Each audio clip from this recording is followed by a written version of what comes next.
अस्सलामुअलैकुम बच्चों, मैं हूँ रानी और मैं हूँ टीटू। कैसे हैं आप सब? टीटू, आज हम एक कछुआ और हंस की कहानी सुनेंगे।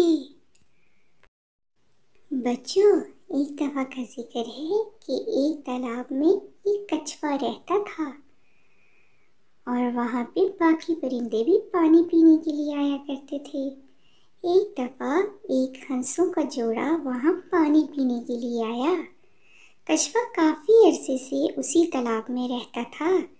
वो हमेशा मुख्तलिफ परिंदों को देखता रहता कि वो सारी जगहों पे उड़ते हैं और मुख्तलिफ जगह देखते हैं। कछुए की हंसों के साथ बहुत अच्छी दोस्ती हो गई। हंस सारा दिन इधर उधर उड़ते और वहां आके कछुए को अच्छी अच्छी बातें बताते। कछुआ उनकी बातें सुनकर बहुत लुत्फानंदोज होता। वक्त गुजरता गया और कछुआ और हंस की बहुत अच्छी दोस्ती हो गई। जंगल के सारे जानवर और परिंदे इसी तालाब में पानी पीने के लिए आते।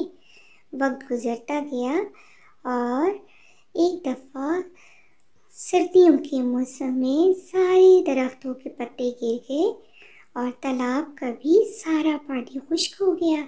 सब जानवर और परिंदे वहाँ से कहीं और चले गए, लेकिन कछुआ बहुत परेशान था क्योंकि वो कहीं और नहीं जा सकता था। हंस सारा दिन इधर उधर उड़ते और पानी की तलाश करते। एक दफ़ा हंसों ने कछुए को आके बताया कि यहाँ से बहुत दूर एक तालाब है जिसमें बहुत सारा पानी है, हम वहाँ चले जाते हैं। लेकिन कछुआ उनकी बात सुनकर बहुत परेशान हुआ। उसने कहा कि मैं तो उड़ भी नहीं सकता और चल के जाऊँगा तो वहाँ पहुँचने में मुझे बहुत अरसा लग जाएगा, तो इसी तरह मेरी मौत भी हो सकती है। हंस भी कछुए को अकेला छोड़कर नहीं जाना चाहते थे क्योंकि उनकी दोस्ती बहुत गहरी हो गई थी। उन्होंने सोचा कि ऐसा क्या किया जाए कि कछुए को भी साथ लेके जाएं। हंस बहुत समझदार थे। उन्होंने सोचा कि एक लकड़ी लें और कछुए को ले जाए। उन्होंने एक लकड़ी ली। दोनों हंसों ने अपने मुंह से, अपनी चोंच से उस लकड़ी को पकड़ा। ये मंजर लोगों के लिए बहुत हैरान कुन था।